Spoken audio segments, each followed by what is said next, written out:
नमस्कार साथियों, आज हम फिर हाजिर हैं एक बार आज के मेहमान कार्यक्रम को आपके बीच लेकर। 5 अगस्त 2022 को हमारे महापौर श्री मुकेश टटवाल जी ने अपने साथियों के साथ उज्जैन का विकास करने की शपथ ली थी।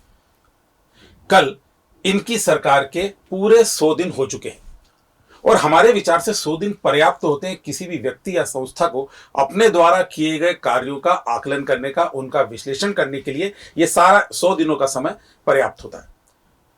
लेकिन हमने देखा कि उज्जैन शहर में जो समस्याएं 5 अगस्त से पहले खड़ी थी, आज 100 दिन होने के बावजूद भी वो समस्याएं वैसी की वैसी ही हैं। उनमें कुछ भी नहीं हुआ है। चाहे वो आवारा पशुओं की समस्या हो, सुअरों की समस्या हो, फुटपाथ पर अतिक्रमण की समस्या हो, पार्किंग की समस्या हो, स्वच्छ पानी की समस्या हो, कुछ भी हो, कुछ भी नहीं बदला है। आज हमने इसी विषय पर चर्चा करने के लिए महापौर श्री मुकेश टटवाल जी को हमारे स्टूडियो में आमंत्रित किया है। मुकेश जी, आपका बहुत बहुत स्वागत है हमारे इस स्टूडियो में। जय श्री महाकाल।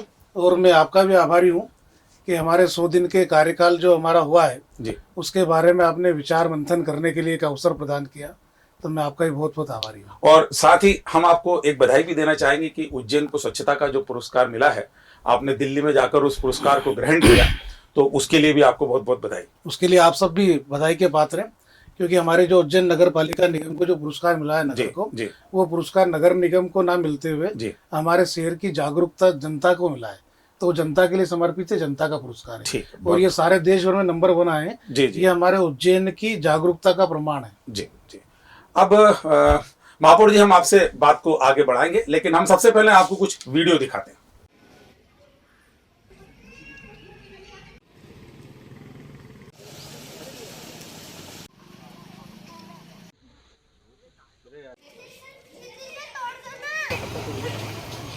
तो हमने अभी आपको ये कुछ वीडियो दिखाए, आपने भी देखे। ये शहर में गंदगी, घूमते फिरते सुअर, आवारा, खराब टूटी फूटी सड़कें जो ये टाटा के द्वारा बना दी गई हैं और केवल वीआईपी एरियो की सड़क की सुधारी गई, बाकी सब कुछ वैसे ही पड़ा। ये हमने कुछ वीडियो आपको दिखाए। तो आप हमें ये बताएं कि इन 100 दिनों में, वैसे हम जानते हैं कि 100 दिन कोई बहुत बड़ा समय नहीं होता, लेकिन फिर भी कम से कम आपकी क्या प्लानिंग्स हैं, क्या आपने क्या सोचा और क्या काम कर दिया है। हम आपको कई बार वार्डों में घूमते हुए भी देखते हैं, आप हर दिन एक वार्ड का दौरा भी करते हैं, लेकिन आप खुद अपने मुंह से हमारे दर्शकों को ये बताएं कि आपने क्या किया है। देखिए, सबसे पहली बात तो मैं इसको स्वीकार करता हूँ, जो वीडियो आपने दिखाए हैं ये समस्या हमारे शहर की है, लेकिन आपने केवल वही वीडियो दिखाए जहाँ पर समस्या इस प्रकार की दिख रही है जी। लेकिन जिस प्रकार के हमारे शहर में काम हो रहे हैं, जिस प्रकार से हम लोग काम कर रहे हैं, वो भी आप दिखाएंगे तो ज़्यादा अच्छा रहेगा। लेकिन मैं आपको धन्यवाद देता हूँ कि आपने सब वीडियो के माध्यम से मुझे बताया, और आपको बताना ही चाहिए, तो भी आप बताएंगे तो हम समस्या का समाधान करेंगे। इसके लिए मैं पुनः आपको धन्यवाद देता हूँ। लेकिन जो आप पूछ रहे हैं, तो हमने सबसे पहले तो जो बारिश के बाद में जो रोडों में गड्ढे हो गए थे या इसके ऊपर हमने 2 करोड़ रुपए का हमने एक टेंडर पास किया है और 2 करोड़ रुपए की लागत से सारे गड्ढों भरने का काम हमारा चल रहा है। और मैंने एक हमारा मोबाइल नंबर भी हमने जारी किया था, उससे मैंने कहा था कि आप गड्ढे का फोटो डालो, हम उसको काम करेंगे। तो हमने केवल मोबाइल नंबर जो व्हाट्सएप पे डाला था, केवल गड्ढों के लिए दिया था कि केवल आप सड़क के गड्ढे आप डालें।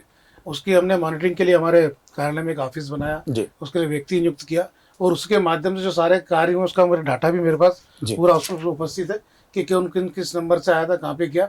एक बड़ा रोड था जो निकास चौराहे वाला, निकास बुधवारिया वाला, आपने देखा होगा, तो उसका भी कल रात को ही काम लगाया। अच्छा। क्योंकि वो उसके हमारे यहाँ कुछ उसका भुगतान का इशू था, तो करवाने के बाद में वो रोड भी बन गए। तो करीब करीब सारे हमारे जो 6 जोन है, जोन के अंदर जितने गड्ढे थे उनका हमने काम किया। दूसरा आपने बताया कि आवारा पशुओं के लिए हमने क्या किया। आवारा पशुओं के लिए हमने बड़ी अभियान हमने चलाया।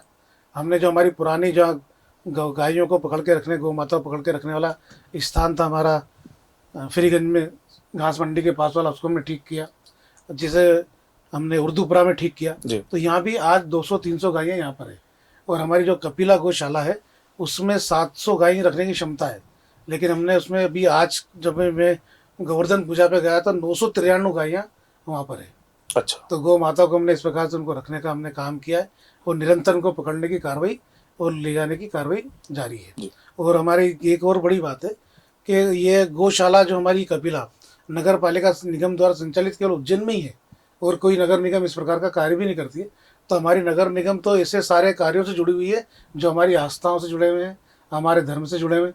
चाहे गेयर निकलने वाली गेयरों को प्रोत्साहन राशि देने वाला हो। जी। इस बार हमने 10,000 से बढ़ा करके 15,000 रुपये दिए अभी। ठीक है। चाहे फूल डोल चल समारोह या जितनी भी समाज के कोई भी वर्ग के समाज के आयोजन होते हैं उसका स्वागत सम्मान करने का काम हमारी नगर पालिका निगम करती है। जी। ये केवल अपने उज्जैन नगर पालिका निगम की विशेषता है। ठीक है।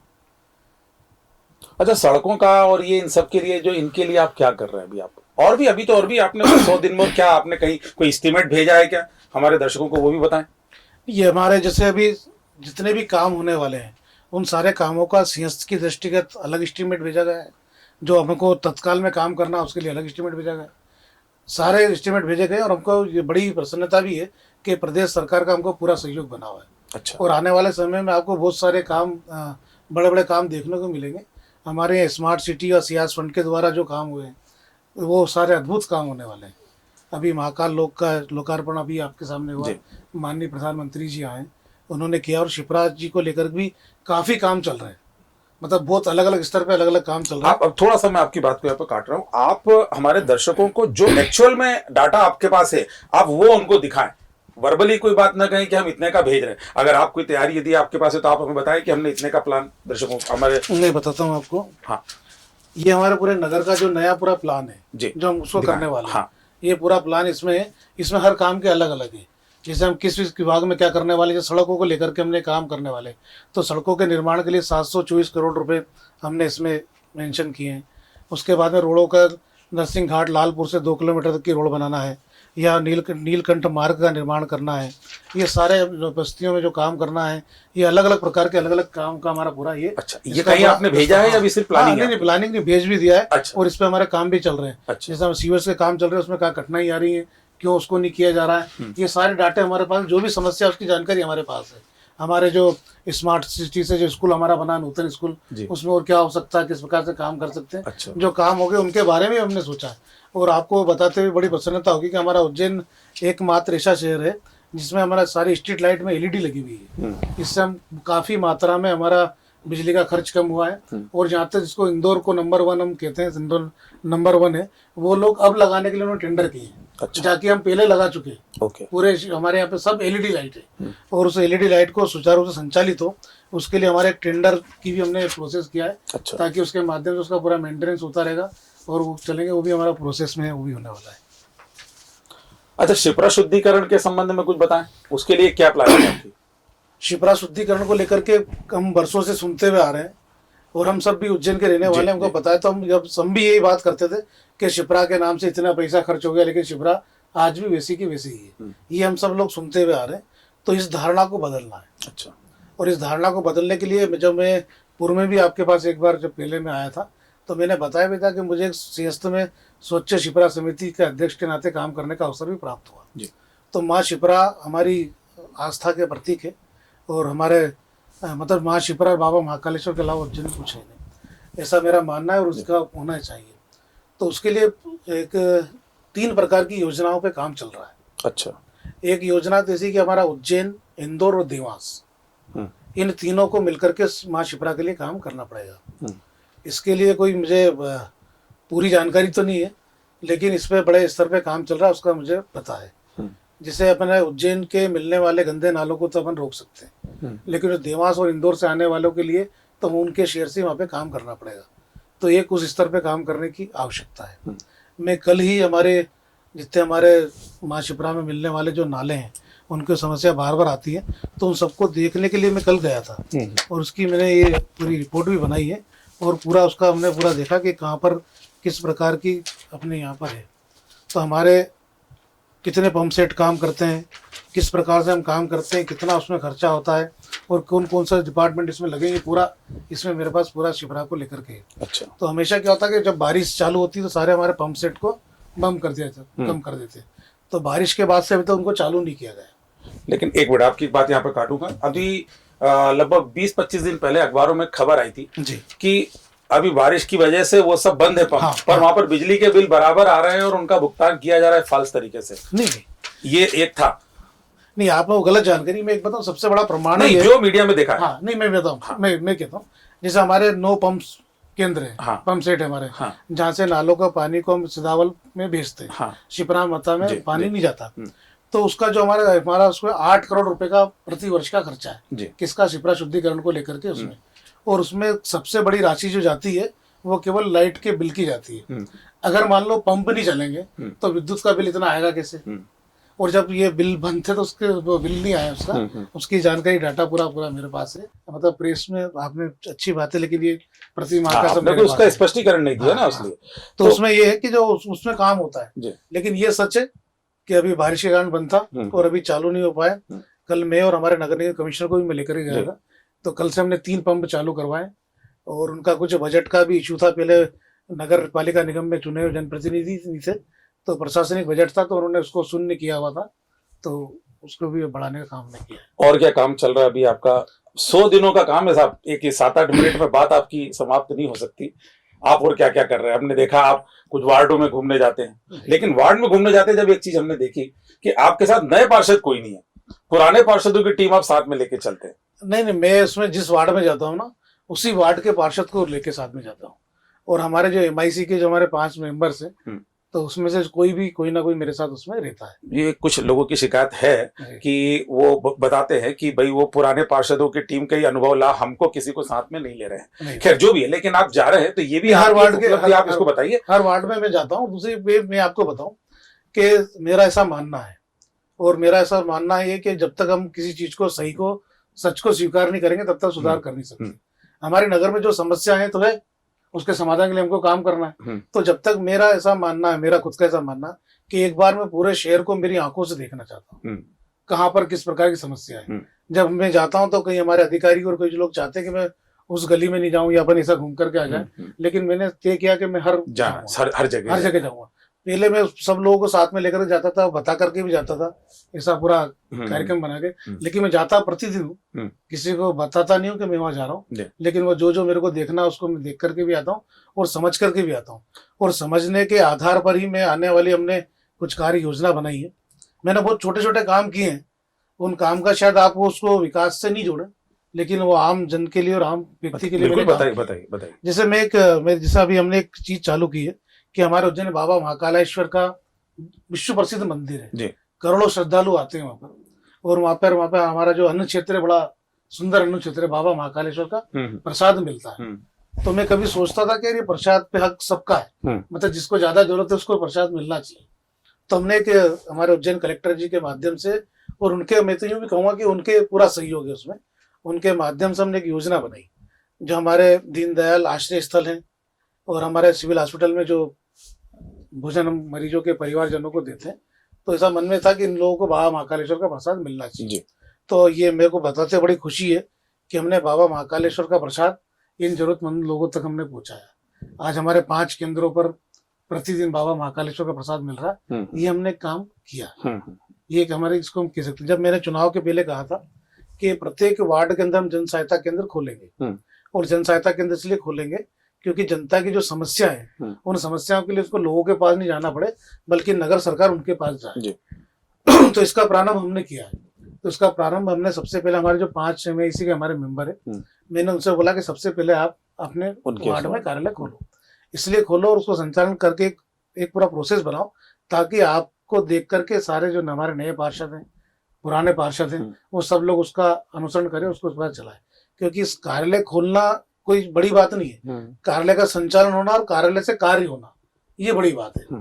तो इसको दृष्टिगत रखते हुए हमने ये हर वार्ड में खुलना है? हर वार्ड में खुलना है। हमने 5 वार्डों में इसको प्रारंभ किया है। अच्छा। और हमने उसको विधि विधान से लिया। हमने MIC में पास किया है। MIC में कर्मचारी की हमने नियुक्ति करेंगे जो उसका योजनाओं को जानता है, योजनाओं के सारे फॉर्म, सारी सरकार की जानकारी वहां मिले। और हमने तय करा है कि उसको 3 बजे तक कार्यालय का संचालन करें। ठीक है। और 3 बजे के बाद वहां पे बैठने वाला कर्मचारी जितने भी फार्म वगैरह इकट्ठे होते हैं, वो खुद जाकर के उन विभागों में जाकर के जमा करें, और जमा करके उनकी रिपोर्टिंग भी बोले, और तो अगले दिन जाकर के वो दे। तो एक तो हमने ये वाला काम किया।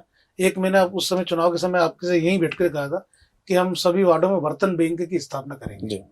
तो हम 17 वार्डों में बर्तन बैंक हमने प्रारंभ कर दिए। अच्छा। ये हमने उस समय कहा था। तो हमने कहा, एक मैंने हमारा जो मेरे भी खुद की पान की दुकान है, पान की उमटी का ठेला है, और जिस विषय को कोई छूता नहीं है उसको हमने काम किया। मतलब हर व्यक्ति चाहता है कि अतिक्रमण हटना चाहिए, मेरे घर के सामने कोई दुकान वगैरह नहीं होना चाहिए, और ये स्वाभाविक भी होना भी चाहिए। लेकिन वो भी हमारे बंधु हैं, तो हम चाहते हैं कि उनका भी रोजगार चले और आपका भी रोजगार चले।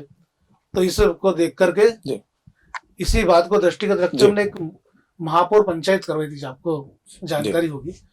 तो हमने 2100 लोग उस महापंचायत में ठेला गुमटी वाले आए। अच्छा। और ठेला गुमटी वालों के साथ हमने बैठ करके हमने एक योजना बनाई। हमने उनसे पूछा कि आपकी समस्या क्या है। जैसे हमारे सब्जी मंडी बनी हुई है, तो सब्जी मंडी के होटलों पर नहीं बैठ करके वापस नीचे ही करते हैं। हमारे कई बड़ी बड़ी मंडियां बनी जहाँ पे लोग अभी गए ही नहीं। एक दौलतगंज मंडी बनी जिसमें कोई चालू होने से पहले ही बंद हो गई। एक हमारा बड़ा मछली मार्केट बना हुआ है, उसमें एक दुकान नहीं गई। तो ये सब होने के पीछे कारण क्या है?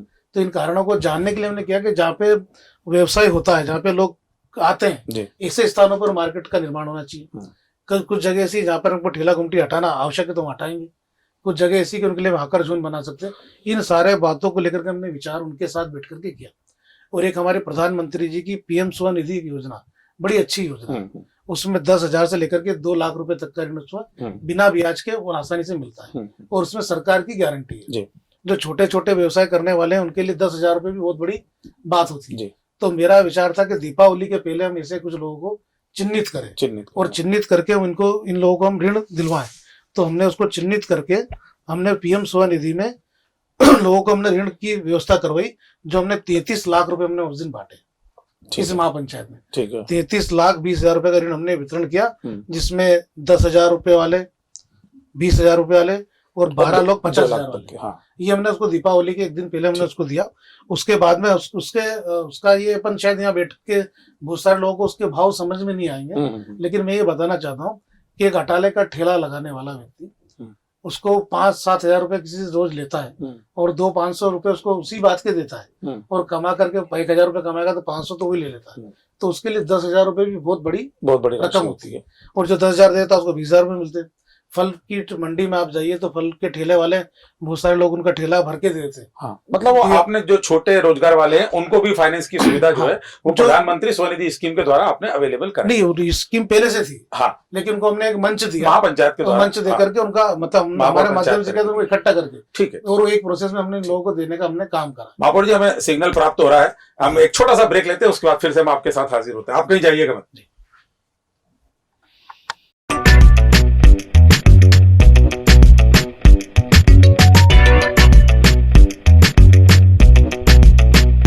पाकीज़ा, आपका हर हुक्म सर आंखों पर। तो मनाए इस त्योहार की खुशियां हमारे साथ नए स्वरूप में। मेंस, वुमेन्स, किड्स के लिए मौजूद है ट्रेडिशनल और वेस्टर्न कपड़ों की विशाल श्रृंखला। Footwear, watches, accessories, dress material, economy से लेकर प्रीमियम, हर ब्रांड है यहाँ। और हाँ, घर में यदि बजने वाली हो शहनाई तो जरूर देखे पाकीज़ा के स्पेशल दुल्हन के लहंगा चुन्नी और इवनिंग गाउन, दूल्हे के कोट, सूट, जोधपुरी, नवाबी और भी बहुत कुछ। खरीदारी के साथ लाभ ले हमारी फ्री सर्विसेज का। पुलिस परिवारों को मिलेगा विशेष छूट लाभ। पुलिस वर्दी मात्र 469 रुपए में। तो एक बार सेवा का मौका जरूर दे। हमारा पता पाकीज़ा 41 वराह मीर मार्ग, फ्रीगंज, उज्जैन।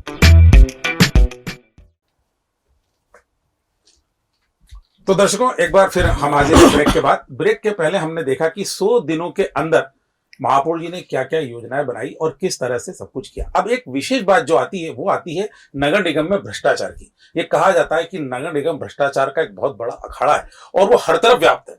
चाहे वो फुटपाथ की जो दुकानें बनी हैं, पार्किंग का हो, कर्मचारी आपके यहाँ के आते हैं 50-100 रुपए लेके दुकान से आगे बढ़ जाते हैं और दुकानें फुटपाथ तो छोड़िए वो सड़क तक चली जाती है। और इसके अलावा भी जो आपके यहाँ के अधिकारी इंजीनियर्स हैं जो बिल्कुल रिटायरमेंट पर बैठे हैं, तो इसके बारे में आप क्या कहना चाहेंगे? देखिए, मैं आपकी इन बातों को स्वीकार करता हूं कि इसमें कोई अतिशयोक्ति नहीं कि सब प्रकार के लोग सब जगह होते हैं जी, लेकिन सभी लोग इस प्रकार के नहीं है, कोई अच्छे लोग भी हैं। हाँ। और मेरा ऐसा मानना है कि एक सिस्टम अगर हम बनाते हैं तो सिस्टम के माध्यम से इन सब चीजों को रोक भी सकते हैं। जिससे मैं आपको 2-3 उदाहरण में देता हूँ कि मैंने महापौर पंचायत की, उसमें ठेला गुमटी वालों को हमने बुलाया। उनके साथ बैठ करके हमने तय करा कि हम सारे ठेला गुमटी वालों का पंजीयन करवाएंगे कि कितने ठेले कितने गुमटियां हैं। तो उससे हमको पता लग जाएगा इतनी बाजार वसूली हमारी रोज होना चाहिए। दूसरा मैंने क्या कहा, जब त्योहार वगैरह आते हैं तब इन लोगों को ज्यादा अवसर मिलते हैं। तो अभी आपने देखा होगा दीपावली पर हमने जो मिट्टी के दिए बनाने वाले, रुई बेचने वाले, रंगोली वाले, इन सबको हमने कर से मुक्त रखा। कर से मुक्त रखने का इन लोगों पर इस प्रकार के जो छोटे छोटे व्यवसाय होते हैं तो इनको हमने उस प्रकार से काम किया। और पूरे बाजार में मैं पूरे समय में घूमा स्वयं, एक बार आदरणीय विधायक जी भी मेरे साथ घूमे, मंत्री जी भी घूमे, ये सब लोग हम लोगों के बीच में गए, जी। तो एक सकारात्मक हमने एक वातावरण बनाया। दूसरा, हमारे नगर निगम के द्वारा जो सबसे महत्वपूर्ण योजना जो चलती है वो प्रधानमंत्री आवास योजना की चलती है। तो उसमें हमेशा सुनने में आता है कि जब प्रथम किस्त डाली, दूसरे किस्त डाले तो लोग कुछ ना कुछ लेते हैं, लेकिन पहली बार हमने किया कि 561 लोगों के हमारे प्रधानमंत्री आवास के पैसे आए थे। तो मैंने जब आया तो कुछ जानकारी मुझे मिली कि आज आपके खाते में इतने पैसे आ गए।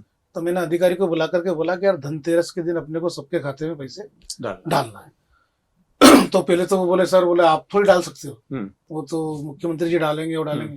तो मैंने कहा हम भी मुख्यमंत्री जी के प्रतिनिधि हैं और अपने को डालना तो ही सही, आज डालो या कल डालो, डालना तो उनके खाते में ही, तो क्यों ना अपन एक साथ डाले। तो पहली बार हमने एक नगर निगम परिषद के हाल के अंदर ये कार्यक्रम करके एक साथ उनके एक क्लिक से उनके खाते में हमने पैसे डाले। तो बोला आज बैंक की छुट्टी, हमने कल चले जाएंगे उसके खाते में।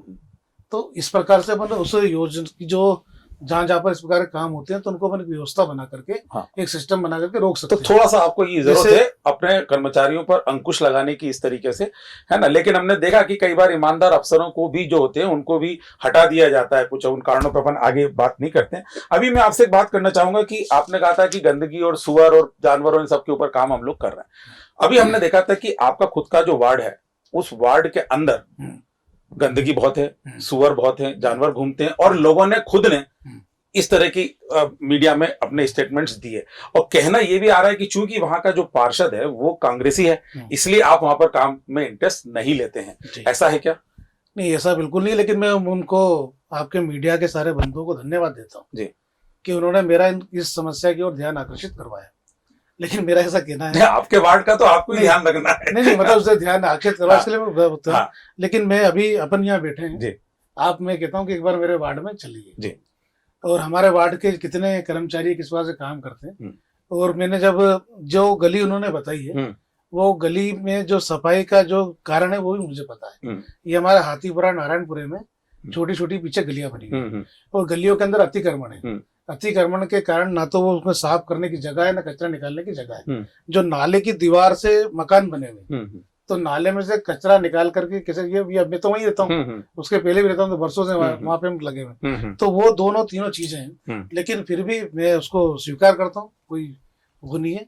और मैंने भी उसको देखा है और देखने के बाद से मैं उसमें और क्या अच्छा कर सकता हूँ उस दिशा में मैंने काम चालू भी कर दिया। तो वो बेहतर भी कर दिए कि सबसे पहले आप जैसे मान लो वो तय करा है, अब वो अतिक्रमण हटाना है तो हटाएंगे, क्योंकि नाला साफ करना है तो हटाएंगे, बिल्कुल। जिनके जो जानवर की जो आपने बात बताई है वो जानवर जो खाली प्लाट वाले हैं उन लोगों को मैंने सबको बोला कि उन पर अपन कार्रवाई करें, उनको नोटिस दें, या तो जो खाली जो प्लाट पड़े थे। आज अपने यहाँ उज्जैन बड़ी वो चीज है कि लोग खाली प्लाट खरीद लेते, उसके प्लाट की कीमत तो बढ़ रही है, लेकिन खाली प्लाट एक तो कचरों का ढेर बन जाता है, जो बनता है, सब कुछ है।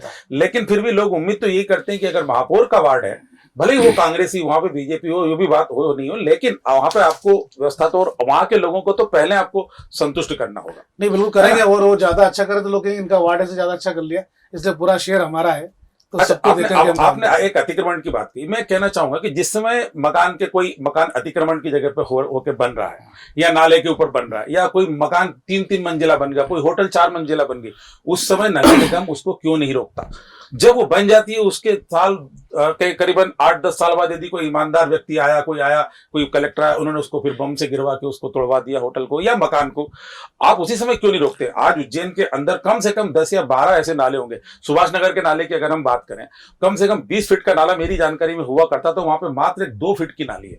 परवाना नगर का नाला देख लो आप, समाप्त हो गया, कुछ नाले कागज पे रह गए। हाँ, अच्छा, और दूसरी बात यह है कि उन नालों की सफाई के लिए हर वर्ष पैसा निकलता है जी, तो वो पैसा कहां जाता है? जब नाले ही नहीं है तो वो सफाई का पैसा कहां जा रहा है? उन नालों में तो घुसना मुश्किल है। आप अखंड जी की गैस एजेंसी के पीछे की नाले की बात कर लो, कहां जा रहे हैं ये सब नालों के सफाई का पैसा? जी, कंचनपुरा का नाला देख लो। ये आप जो बात कर रहे हैं ना जी, ये सारे नालों को कल मैं सभी इन सारे बातों में मिलाऊं। ये हमारे सब नालों की सूची है, जो कुछ कितने नाले के लिए कागज में जो कौन से नाले दिखाएं मुझे। ये सब प्रकार के जो नाले हैं जी जी, नाना खेड़ा, हनुमान नाका, बेगम बाग, रुद्र सागर, मुल्लापुरा, इंदिरा नगर, भेरू नाला, मोती नगर, ये कहाँ है? इसमें सुभाष नगर, परवाना नगर वाले नाले तो है ही नहीं इसके अंदर। ये तो सब सिटी के नालों के नाम है, इसमें नाना खेड़ा का छोड़ दी जाए। मैं वही तो बता रहा हूँ कि जो कुछ जो नाले जिनका आप बता रहे हो कागज में भी नहीं रहे, और कुछ नाल लगे वो कागज में रहेंगे। तो वो सब ने मतलब ये अतिक्रमण सब कर कर दिया। तो दिया। अतिक्रमण समय है तो रुकना चाहिए था। तो मेरा इसके कहना लिए ये है। हमने है ना? इसके लिए हमने तय आज किया। कॉलोनियों में कई मकान ऐसे हैं कि परमिशन के हिसाब से नहीं बन रहे, और जब कोई नगर निगम का आदमी जाता है उसको संतुष्ट करके कुछ दे दुआ के रवाना कर देते हैं, मकान बन जाता है, 8-10 साल बाद आप उसको तोड़ने पहुंच जाते हैं। समय रहते रुकना चाहिए। इसके बारे में आपका क्या कहना इसके लिए हमने जिम्मेदारी तय की है। है? जी। जब हमारा नया बोर्ड बना तब से मैंने हर काम के लिए जिम्मेदारी तय की है। अच्छा जिस वार्ड में जो जिस भी प्रकार का निर्माण कार्य होगा जी। तो उसके लिए वहाँ का अफसर हमारा जिम्मेदार जो होगा। बता होगा। ये पहली बार हमने किया है। बिल्कुल ठीक। और हमारे जब ये कमिश्नर साहब अभी नए आए जी। तब आया था, प्रधानमंत्री जी का कार्यक्रम था, तो मैंने इनको राइटिंग में दिया है जी। और एक हम पूरा सिस्टम बनाना है, आप लोगों के सामने भी सब आ जाएगा। जी। मतलब जो जिसकी जिम्मेदारी उसकी जिम्मेदारी तय की है, उसके कार्यकाल में या उसके समय जो होता है तो उसका जिम्मेदार हमारा अधिकारी होगा। ठीक है। हमारे नगर पालिका निगम में 7 अधिकारी जी। हैं जो डेली प्रत्येक वार्ड में जाते हैं। ये हमारे नगर सभी नगर पालिका में होते हैं जिनके पास अलग अलग जिम्मेदारी है, तो उनके नजरों से कोई चीज बचना नहीं चाहिए, और उनके रहते भी सब होता तो उसका जिम्मेदार कौन। तो जिम्मेदारी तय करने का सिस्टम ने पहली बार किया है। हाँ, उसके ऊपर आपको देखिए, आप जैसे फ्रीगंज में पार्किंग की समस्या, आज की तारीख में बाइक तक खड़ी रखना मुश्किल हो जाता है। फ्रीगंज सिटी तो पहले से ही था आपका, अभी आपने बताया वो नई सड़क या उसके अपन जब सत्ती गेट से छतरी चौक जाते हैं उसका भी कुछ चौड़ीकरण की बात आप उस दिन कर रहे थे, तो इन चीजों पे पार्किंग के बारे में आपने क्या प्लान किया? पार्किंग के बारे में अपने प्लानिंग भी किया है। दूसरी बात मेरा है कहना कि उज्जैन नगर पालिका निगम हो या प्रशासन हो, बिना जन सहयोग के कोई भी बड़ा काम नहीं कर सकते। इसमें क्या जन सहयोग चाहिएगा पार्किंग के लिए? जन सहयोग चाहिएगा ना। क्या? जैसे जब आज हमने पोर्च बनाए जी, तो पोर्च जनता के उपयोग के लिए। हाँ। तो पोर्च के अंदर आप सामान लगा करके बैठे हो, दुकान लगा करके बैठे हो, तो वो नगर निगम करती नहीं, नगर निगम उसको करती है। हाँ। उसके बाद में जो जहाँ भी खाली जगह दिखती है, जो कार्निवल मकान है जहाँ पे स्टैंड पे को छोड़ा हुआ है, वो पार्किंग के लिए छोड़ा हुआ है, लेकिन लोग घर का सामान वहां तक ले आते हैं, वहां आगे कर लेते हैं। तो ये रिमूवल गैंग जाए उसको हटाते हैं नहीं, हटाने कार्रवाई करते हैं। लेकिन देखिए वो सिर्फ त्योहार चलिए फिर चलिए सब उसमें रुका हुआ है। उसके बाद में पार्किंग के जो स्थान है, जैसे आपकी जिम्मेदारी की आपकी दुकान है, आपकी दुकान पे आने वाले ग्राहक को आप भी व्यवस्थित लगवा सकते हो, यहाँ मार्किंग की हुई अपने तो ये तो अपन कर सकते हैं ना। तो ये जन सहयोगी हुआ ना। लेकिन कई जगह भी नहीं है पार्किंग की। इसके बजाय बेहतर होगा पार्किंग आप कहीं ना कहीं ऐसी जगह, फ्रीगंज में ऐसी देखें, एक मल्टी जैसा सिटी में बना हुआ इस तरह का एक मल्टी पार्किंग बना और कुछ उसका वहां निराकरण। नहीं, बिल्कुल करेंगे, इसके बारे में विचार भी है, और ये विचार ही नहीं, इसको करना ही पड़ेगा। बहुत महत्वपूर्ण आवश्यकता है। मतलब पार्किंग बहुत बड़ी आवश्यकता, और जब से हमारे महाकाल लोक बना है तब से हमारे उज्जैन के अंदर जिस प्रकार से श्रद्धालु आ रहे हैं, तो और बहुत ज्यादा हमने तो हमारे उसका भूमि पूजन ही अभी हमने किया है मुख्यमंत्री आज से, जो मन्नत गार्डन वाली जो भूमि थी उस पर महाकाल वन वो अपना पार्किंग बनाने का काम हमने चालू किया। मेघदूत वन बना रहे, तो बड़ी पार्किंग हम बना रहे हैं। मेघदूत वन। अच्छा, ठीक है। अच्छा, एक कहना चाहेंगे कंट्रोल रूम पे जो एक रूम आपने बनाया हुआ है कि शिकायत कोई भी आदमी अपनी दर्ज करा सकता है, वो यूएमसी ऐप भी एक ऑनलाइन है, नगर पालिका ई भी एक ऑनलाइन है। ये वहां पे शिकायतों का निपटारा सही नहीं होता। 1-2 बार आपने वहां पर रेड भी की थी शुरुआत में, वहां पर खुद जाके देखा था और ऑनलाइन आपने बात भी की थी, लेकिन स्थिति फिर वही गड़बड़ होगी। मैंने खुद ने एक कंप्लेंट जो है 1 नवंबर को यूएमसी ऐप पर डाली, उसके बाद उसी कंप्लेंट को मैंने 3 नवंबर को एमपी नगर निगम का एक और ऐप है ई नगर पालिका करके, उस पर डाली। आज तक किसी भी व्यक्ति का कोई फोन नहीं है मेरे पास, मैंने खुद ने डाल के देखा हुआ है। इस बारे में क्या बोलेंगे आप? नहीं, इसके बारे में मैं दिखवाता हूँ, लेकिन हमारे जो कंट्रोल रूम नगर निगम का है उसकी तो हम उसका मॉनिटरिंग तो हम डेली करते हैं। उसकी समस्या कहाँ है मेरी कंप्लेंट में, तो आपको नंबर भी बता सकते हैं। ये हमारे नगर निगम वाली जो हमारी हेल्पलाइन है उसका बता रहा हूँ मैं। हाँ। और ये जो ऐप है, तो ये ऐप वाला जो सिस्टम है, ये इसको बड़े स्तर से अधिकारी हमको तय करते हैं। हाँ। तो इसका मैंने मॉनिटरिंग की, लेकिन आपने इसको मेरा ध्यान आकर्षित कराया। इसमें मेरी ही कंप्लेंट 1 तारीख की और दूसरी कंप्लेंट 3 तारीख की, दोनों ऐप पे ऑनलाइन। इसका मतलब ऑनलाइन ऐप एक तरीके से बंद पड़े हुए हैं। काम तो होता है, लेकिन आपका क्यों नहीं हुआ इसको दिखाना। नहीं, कोई किसी का फोन भी नहीं आया। ठीक, तो एक ये आम आदमी की समस्या मैं बता रहा हूँ, मेरा एक उदाहरण अभी हमारे यहाँ मैं बताऊँ आपको, ये जितने भी जब से मुख्यमंत्री जी शिवराज सिंह चौहान जी बने जी, तब से हमारे मुख्यमंत्री जी हेल्पलाइन हो, ये जितनी हेल्पलाइन है उसके लिए हमको डिपार्टमेंट अलग बनाना पड़ा। और ये जब तक शिकायतें नहीं खत्म होती है ऑनलाइन से, जब तक कि आपका खुद का संतुष्टि वाला जवाब नहीं पहुंचता, तो अभी तो शुरुआत ही नहीं होती, उसके अंदर लोग बहुत सारी कंप्लेंट है। इस पे आपको ध्यान देने की जरूरत। हम तो ध्यान देंगे, लेकिन मैं आपको ये बताना चाह रहा हूँ कि वास्तव में इस पे काम हो रहा है। काम इस पर अच्छे से हो रहा है। अच्छा, दूसरा नगर पालिका, इसमें नगर निगम में फंड की क्या स्थिति है? पार्षदों का कहना यह है कि हम लोग जो है बिना पैसे के, हमारी मतलब पार्षद है, हमारी जेब में कुछ नहीं है, लोग नगर निगम जाते हैं, समोसा कचौरी चाय पी के वापिस आ जाते हैं। बोले हमको लगता ही नहीं, फीलिंग ही हमको आज तक ये नहीं आई कि हम पार्षद हैं। इस बारे में आप क्या बोले, फंड कब तक आने की उम्मीद है, क्या है? नहीं, फंड की ऐसा कोई वो पार्षद का कोई अलग से फंड होने का कोई स्थायी प्रावधान नहीं है। जो पार्षद निधि होती ना। पार्षद निधि का कोई स्थायी प्रावधान नहीं है। अच्छा, अपने विकास निधि के अलग अलग कामों के लिए निधि होती है। ठीक है। लेकिन क्या होता है कि जब एक बनी हुई पार्षदों को हम निधि हाँ, देते हैं। तो निश्चित रूप से उनको निधि भी हम देने वाले हैं। कब तक? इसी महीने में दे देंगे। तो प्रधानमंत्री जी के कार्यक्रम आ गए, फिर हमारा कार्तिक मेला आ गया, हाँ, या कोई ना कोई काम के कारण से हम उसको बजट को हाँ। रिवाइज नहीं कर पा रहे। अभी 2 साल तक पहले बोर्ड नहीं था, कोरोना काल था, प्रशासक बैठे हुए थे, तो प्रशासक कार्यकाल में ऐसा बजट उन्होंने कोई प्रावधान रखा नहीं है। तो उसको लेकिन हम उसको 2-3 दिन में हम करने वाले। अच्छा, नगर निगम की आर्थिक स्थिति कैसी है? नगर निगम की आर्थिक स्थिति थोड़ी सी कमजोर है। अभी हमको करीब ये मानी है, जो हमारी देनदारी है, हमको 55 करोड़ रुपए देना बाकी है। 55 करोड़ देना है। अच्छा, ये हमारी ये नगर निगम में ऐसी नहीं तो इनकम का मेन सोर्स तो आपका संपत्ति कर होता है। मैं आपको संपत्ति कर की एक लिस्ट बताता हूँ। देखिए, भेरूगढ़ जेल पे आपके 96 लाख रुपए बाकी है जी। ये मैं आपको बड़े बड़े लोगों के नाम बता रहा हूँ। पार्श्वनाथ डेवलपर्स पर आपके 36 लाख रुपया संपत्ति कर बाकी है।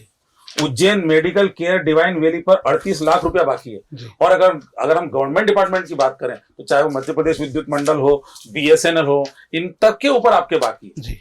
और कुछ जो रसूखदार लोगों की तो आप बात ही छोड़िए, 10-12 लाख वाले तो आपको हजारों मिल जाएंगे। नहीं, इसकी मेरे पास भी जानकारी 1 लाख से ऊपर वाले कितने लोग बाकी हैं। हाँ, तो सब भी इनके ऊपर हमारे काम पास क्यों नहीं हो रहा है? इसके ऊपर हमने काम चालू कर दिया है जी। अभी अब मैंने बताया कि हमको अभी आए हुए ये संपत्ति कर का ये पूरा ब्यौरा मेरे पास है। 1 लाख से अधिक लोगों पर इतना अच्छा, ये हमारा बाकी है। हाँ, तो इसमें एक लिस्ट भी होगी किन किन के ऊपर बाकी। तो इसमें आम नागरिक भी और सरकारी विभाग भी। देखिए, मैंने आपको बताया भेरूगढ़ जेल पे 96 लाख रुपए बाकी जी। तो ये यदि जब पैसा वसूलेंगे तभी तो आपकी आर्थिक स्थिति अच्छी होगी। तो ये तो गवर्नमेंट डिपार्टमेंट के लेकिन इसी दिशा में हमने काम प्रारंभ किया है। अच्छा, देखिए, मैं आपको बताऊं कि 5 अगस्त को हमारा शपथ ग्रहण समारोह हुआ जी। शपथ ग्रहण होने के बाद में हमारे 2 राष्ट्रीय महापौरों के सम्मेलन हुए जी। तो मुझे 2 बार तो बाहर जाने का अवसर मिला जी। उसके बाद में हमारे यहाँ 2 बड़े बड़े कार्यक्रम हमारे उज्जैन में हो गए। हम्म। प्रधानमंत्री जी का महाकाल लोक का लोकार्पण, तो काफी समय तक हम उसमें लगे रहे। फिर अपने मुख्यमंत्री जी की जो योजनाओं को लेकर के 1 महीने का पूरा हमारा शिविर चला मुख्यमंत्री। तो इस सारे कामों में भी हमारा पूरा नगर निगम का अमला और हम सब लोग लगे रहते हैं। अभी जस्ट अपना कार्तिक मेला आ गया, इस कार्तिक मेले में हमारे सारे लोग उसमें लगते हैं। तो ये अभी जो 100 दिन का हमारा जो समय बीता है उससे बहुत सारा समय हमारा ऐसा बीता है कि जिसमें बैठ करके कोई योजना तो अब संपत्ति कर की जो बड़े इसके लिए हमारी पूरी योजना बन गई। मैं आपको कागज इसलिए बता रहा हूँ, ये आपका कागज है, इसी पूरी योजना बन गई है। योजनाबद्ध तरीके से काम किया है। हम किस अधिकारी को कैसे हम लोग काम करना है इसका पूरा हमने तो चलिए हम हाँ, क्योंकि ये जब आपने कहा है, हम जब अगली बार जब कभी इसी स्टूडियो में आपके साथ बैठेंगे अपन इसी विषय पर उस समय बात करेंगे कि उस दिन इतना अगर आपका 55 करोड़ बाकी था तो आज की तारीख में अब आपका कितना करोड़ बाकी है। क्योंकि जो यहाँ के रसूखदार लोग हैं, बड़े लोग हैं, उनका भी बाकी है। गवर्नमेंट डिपार्टमेंट है, इनसे तो आप वसूल लेंगे आगे पीछे, पर उनसे भी आपको वसूलना होगा और उसके लिए एक बहुत बड़ी योजनाबद्ध तरीके से आपको जाना होगा। अभी आपने कार्तिक मेले की बात करी। कार्तिक मेले के बारे में मैं कहना चाहूंगा कि इस बार जो ऑनलाइन पंजीयन की प्रक्रिया थी ये काफी एक तो लेट शुरू हुई और इसमें काफी विवाद रहा। बाहर वाले जो दुकानदार थे उनको भी समस्या हुई और कहा कि इनकी फीस ज्यादा है या लेट शुरू हुआ। ये ऐसा क्यों हुआ इस बार? मैं आपकी बात को स्वीकार करता हूँ। निश्चित रूप से इस प्रक्रिया में हमको समय लगा जी। उसका मुख्य कारण तो ये था कि हमारे इसका जो प्रोसेस था, कार्तिक मेले का, जैसे आपको पहले MIC में उसकी पुष्टि होने के बाद सदन हुआ जी। और सदन के बाद में उसको क्रियान्वयन में ला सकते। अच्छा। तो हमने इस बार ये तय किया था कि जो हमारा कार्तिक मेला है इसमें आपने भी सुना होगा कि हमारे कुछ लोग सब बताते हैं कि कार्तिक मेले में जो दुकानदार आते हैं वास्तव में उनके नाम से दुकान का पंजीयन होता ही नहीं है। बीच के लोग दुकान खरीदते, दुकान खरीद करके बेचते दूसरे को दे। तो ऐसा सुनने में आता 20,000 25,000 जो हमारी 1,000 की दुकान है उसको 15 से 20,000 में खरीदते। अच्छा। ऐसी हमारे पास वो जानकारी भी थी। तो नगर निगम के हमारे जो पुराने कमिश्नर थे उन्होंने सब एक पूरा प्रस्ताव बनाया हुआ था। ठीक है। तो हमने तय करा कि इस बार हम दुकानों को ऑनलाइन करेंगे। अच्छा। लेकिन उसमें ये हुआ कि हम ऑनलाइन करना चाहते थे, MP ऑनलाइन वगैरह इस सिस्टम से, तो वो उसका इतना समय नहीं मिल पाया था, हमको नगर निगम की ऑनलाइन पर ही जाना पड़ा। अच्छा। तो वो ऑनलाइन में थोड़ा दिक्कत आती है और उसमें 1-1.5 हजार रुपये ज्यादा खर्च होते भी, ये वास्तविकता है। तो इसलिए पहली बार समस्या हुआ, लेकिन हमने तय करा कि हमको ऑनलाइन करना है। तो इस बार हमने ये भी जानते हैं कि इस बार बड़ा कुछ परेशानी आएगी, लेकिन व्यवस्था सुधारने के लिए कहीं ना कहीं से कदम तो अपने को उठाना पड़ेगा। तो इसलिए मैं मानता हूँ कि व्यापारियों को परेशानी हुई होगी, लेकिन आने वाले समय में बहुत अच्छे से होगा। आपने ये भी देखा होगा, मतलब ये अपना नगर पालिका निगम और अपना सरकार लोकतंत्र में, मतलब मैं मेरी शिक्षा दुकान नहीं लगा सकता, ये कौन सी बात है? तो उसको सुधारने कुछ तो करना पड़ेगा ना। तो चलिए ठीक है, ये बहुत अच्छी बात है। अब आपने बोला कि हम कदम उठाएंगे, हमारे महापौर जी ने भी कहा, तो हमारा आपसे महापौर जी सिर्फ यही बात कहना है कि आपके जो कदम हो वो ठोस कदम उठने चाहिए, पोले कदम ना हो। आपने कहा कि मैं गंदगी और शोरों की और सड़कों की समस्या को भी दिखवाऊंगा, है ना। अभी समय कम हुआ है तो हम चाहेंगे कि आप इसके ऊपर भी काम हो। देखिए, संपत्ति कर बाकी आप उसको वसूलेंगे। मैं आपको फिर बताऊं, हमने काम चालू करे हैं जी, मैंने आपको प्रमाण भी बताया। जी, हमने रोडों के गड्ढे भरे, बड़े रोड बन रहे हैं, बिल्कुल, हम अतिक्रमण हटा रहे हैं, उसका तो रोडों का चौड़ीकरण कर रहे हैं। ठीक, आपने रोज पेपर में पढ़ ही रहे होंगे, हम सारी व्यवस्था हमने की है। पहले हम केटी गेट से लेकर के एक एक रोड को हम करने वाले हैं, और हम अव्यवस्थित काम नहीं करेंगे, ये भी थे। जो आपने बताया ठोस कदम उठाएंगे, पहले उसका टेंडर निकालेंगे, नाली, गटर, पोल शिफ्टिंग, ये सारे काम करने के बाद तोड़ेंगे। ऐसा नहीं कि तोड़ के भटक दिया पर वो नहीं उठा पा रहे, ऐसा काम नहीं करेंगे। लेकिन निश्चित रूप से आपको जब हम दोनों साथ में बैठेंगे, तो आज भी मैंने आपको काम गिनाया कि हमने 100 दिन में ये किए, और आने वाले समय में हम बड़े काम गिनाएंगे हमने ये काम किए। तो ठीक है दर्शकों, देखिए जिस तरह से महापौर जी ने आज पूरे आत्मविश्वास के साथ इन 100 दिनों में जो उन्होंने काम किया है और जो फ्यूचर प्लानिंग है वो हमको बताइए। इसके अलावा हमने आपसे जुड़े हुए कुछ प्रश्न भी उनसे पूछे, जिसका जवाब भी उन्होंने बहुत अच्छे से दिया है। और एक बात जो बिल्कुल सामने आ गई कि ये जो भी कदम उठाएंगे वो ठोस कदम होंगे, पोले कदम नहीं होंगे। नगर निगम से भ्रष्टाचार मिटेगा, संपत्ति कर के जो बकाया है उनसे संपत्ति कर वसूला जाएगा, तो निश्चित रूप से उज्जैन विकास की ओर अग्रसर होगा। अगले ऐसे ही किसी कार्यक्रम में हम फिर से आपसे मुलाकात करेंगे। बहुत बहुत धन्यवाद महापौर जी। जय श्री महाकाल। जय श्री महाकाल। हमने शपथ चालू की थी जय श्री महाकाल से जी, और हम सब गौरवशाली हैं कि जय श्री महाकाल आज हमारे पूरे विश्व में गूंज रहा है। पूरे विश्व में गूंज रहा है। जय श्री महाकाल।